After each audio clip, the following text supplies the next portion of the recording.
Welcome to People, Power, and Politics. Hard talk, riveting interviews, community updates, in-depth analysis. That's People, Power, and Politics. We tell it to you as it is. No holds barred. You are the people, you have the power. We bring you the politics. To listen to our show, be a guest, or to advertise, visit www.pppradio.nyc. That's www.pppradio.nyc. Welcome to People, Power, and Politics. Today, we are speaking with Jim Walden, former federal prosecutor, nationally recognized trial attorney, and now an independent candidate for mayor of New York City. Mr. Walden has taken on corrupt institutions, championed civil rights, and fought for vulnerable communities in and out of court. Now he's running for mayor to shake up City Hall with a bold anti-corruption and pro-accountability agenda. Mr. Walden, thank you so much for joining us. Thank you for having me on. Our pleasure. So, from the courtroom to the campaign trail, Mr. Walden, you've led prosecutions against powerful criminal organizations and represented vulnerable tenants against city agencies. What compelled you to run for mayor, and how do those legal battles prepare you for the political fight ahead? So thanks for the question. New York City is the greatest city in the world, and more than $1 trillion goes through New York, and still we have problems. They're problems that can be solved with bold imagination and purpose. And I'm running for mayor because I have the drive.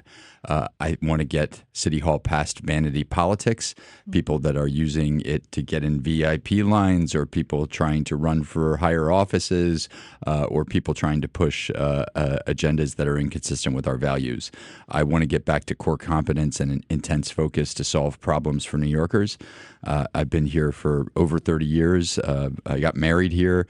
My wife is here. My 3 kids were raised here and will come back here. And I very much want to deliver the kind of New York that New Yorkers deserve. Excellent. So you are the only independent candidate in a race dominated by career politicians in a city where party loyalty often shapes policy.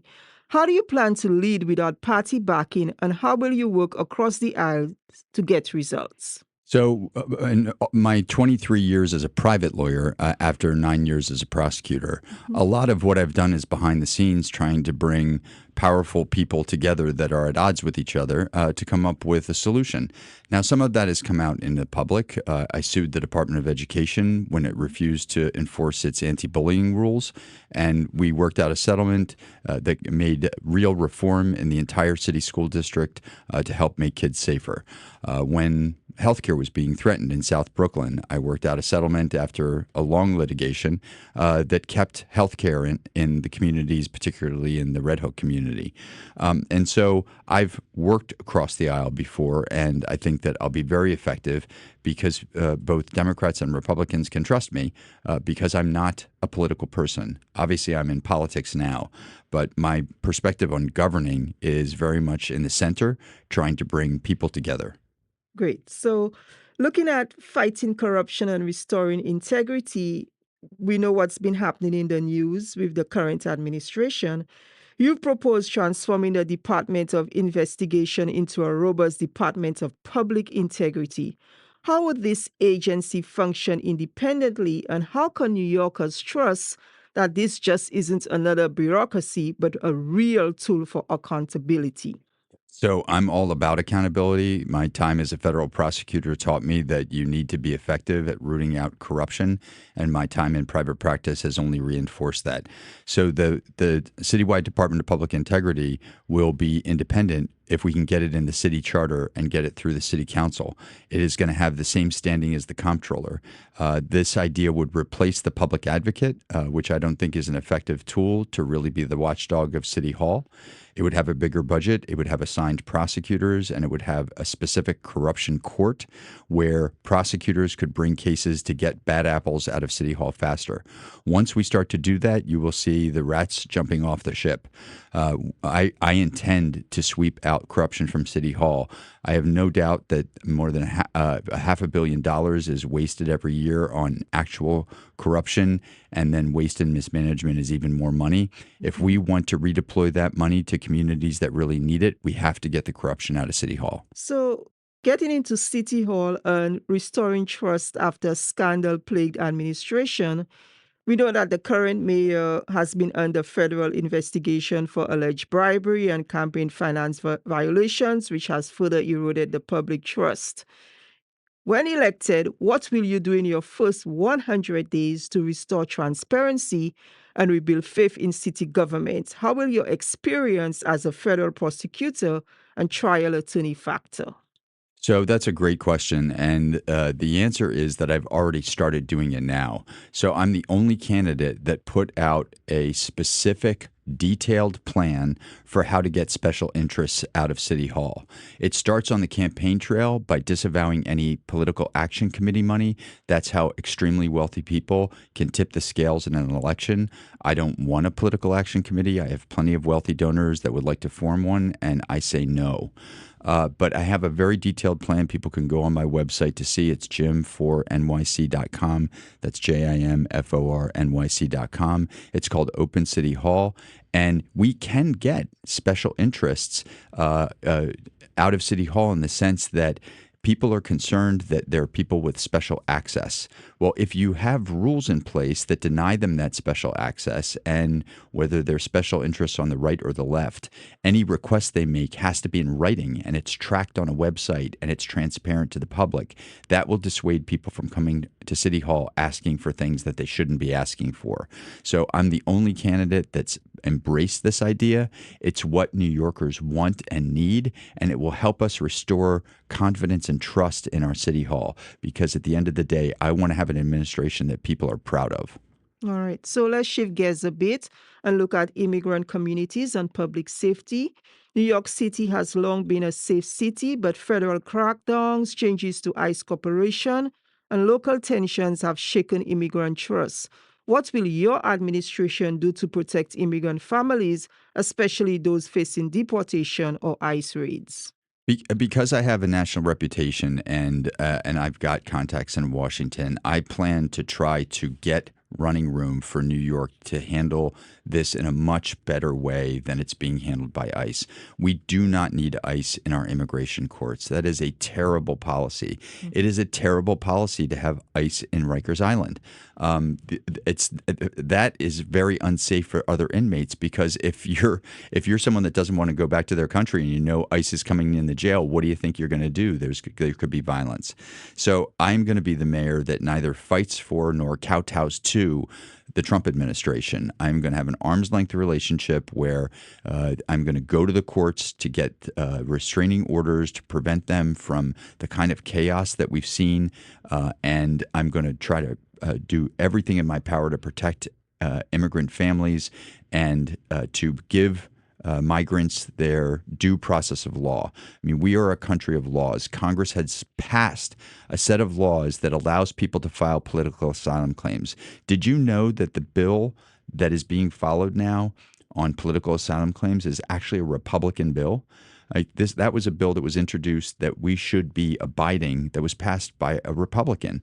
And so we need to follow the law, and I'm going to make sure that I use every tool in my toolbox so that migrants that are here get their due process of law, families stay together, and I will certainly cooperate with the Trump administration when it comes to criminal migrants, because obviously those people we need to get out of the country as quickly as possible. All right. Did you want to share any specifics regarding your plan right now? Well, one aspect of the plan is certainly to get more immigration judges from Washington. We don't need ICE agents here, what we need is more immigration judges.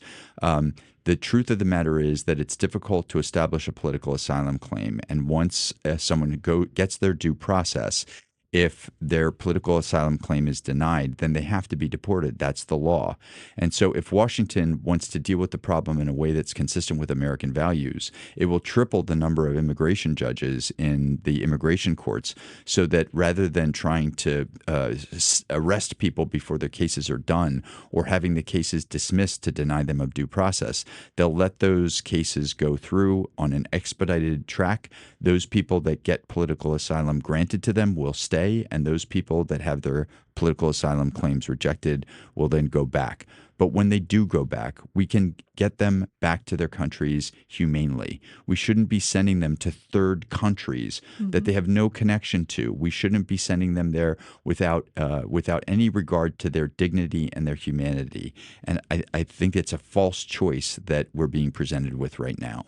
Okay, but we also have to keep the ICE agents out of the courts, because when the immigrants are going there for the cases, then they are being apprehended.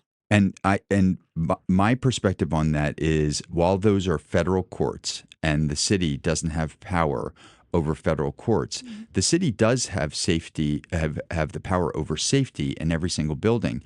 As a practical matter, ICE agents can't go into the federal courthouse down the street here and just arrest someone in the hallway. There are rules against that. There should be rules in place in the immigration courts so that when people are coming to and at proceedings, they're not arrested in the courthouse. It's unsafe. We've already seen circumstances where in these tiny hallways, there's a massive ICE agents going in. And honestly, it's totally performative. They're doing that to create chaos. And I think it's a terrible policy. And I'm going to do everything in my power to have the Trump administration stand down on that policy in return for cooperation where we can do it consistent with New York values. Okay. So you mentioned earlier that you sued the Department of Education, and we know that New York City's public school system remains the most segregated in the nation.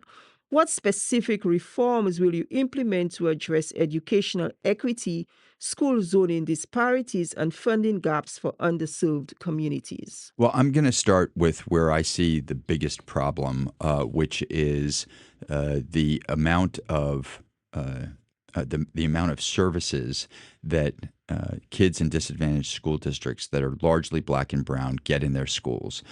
We have what's called a proficiency rate, meaning whether kids can read at grade level or do math at grade level. Across the entire system, it's 50%. That means that across the entire system, 50% of kids can't read at grade level at grade 4 and 8 and can't do basic math skills. That's a terrible statistics. I don't really understand why Mayor Adams feels as though that's some great improvement. But when you really look at the data, you see that the proficiency rate in disadvantaged schools is much lower. So what we need to do is we need to start with a pilot program for K through 3, kindergarten through third grade, in disadvantaged schools, and we need to significantly reduce class sizes and put additional supports in to try to prevent kids from falling behind.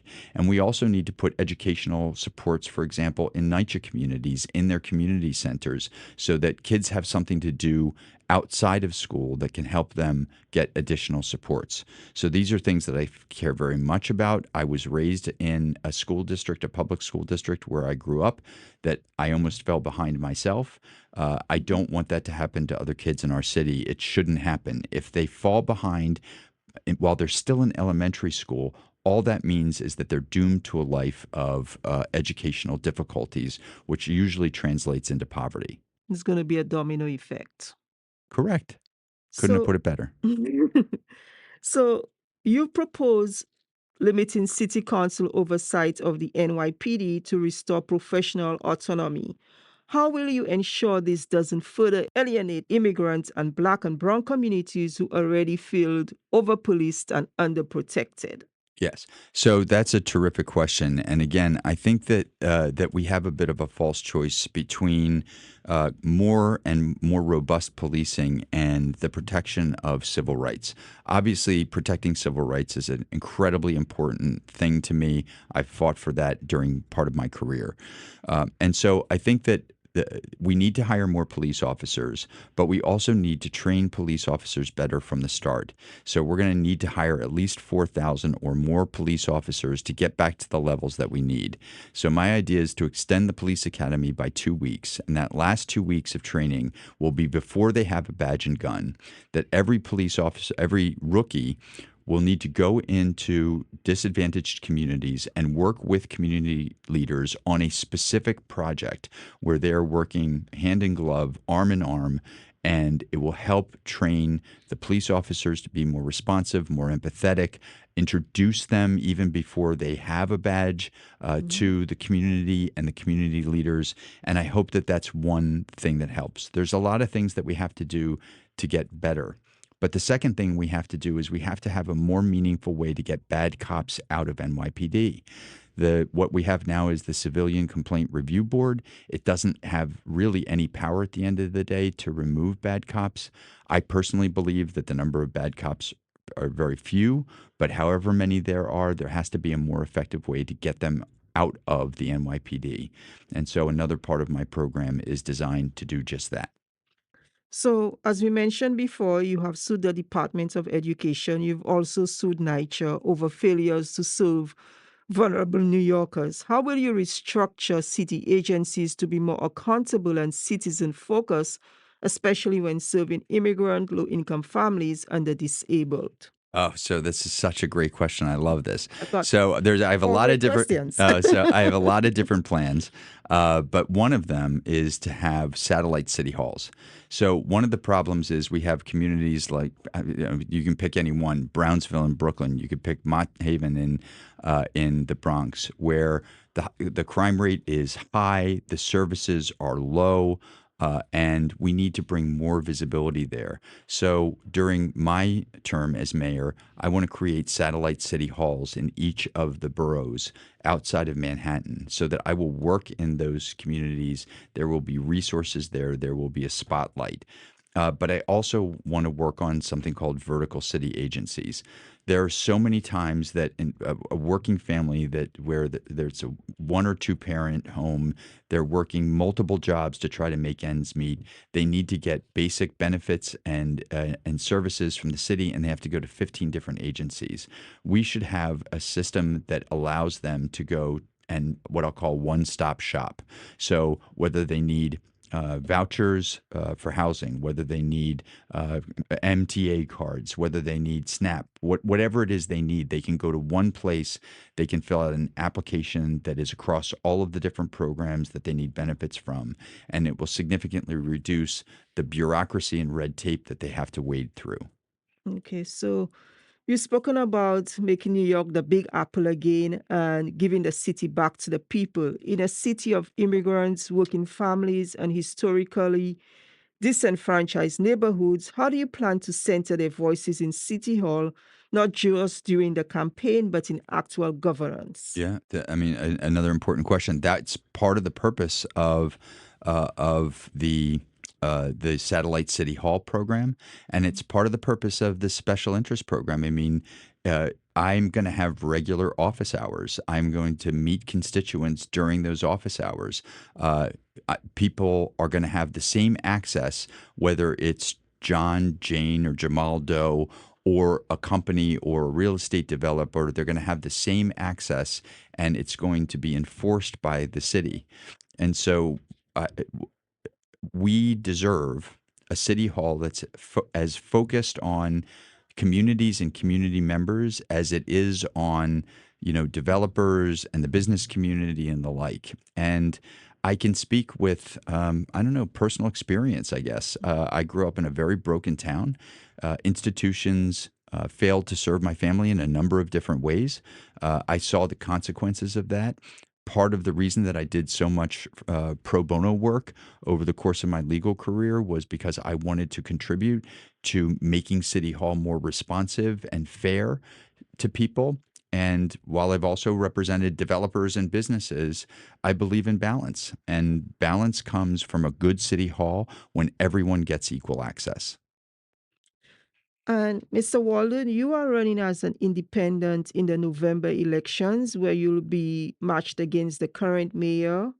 a Democrat, a Republican, and possibly another independent candidate.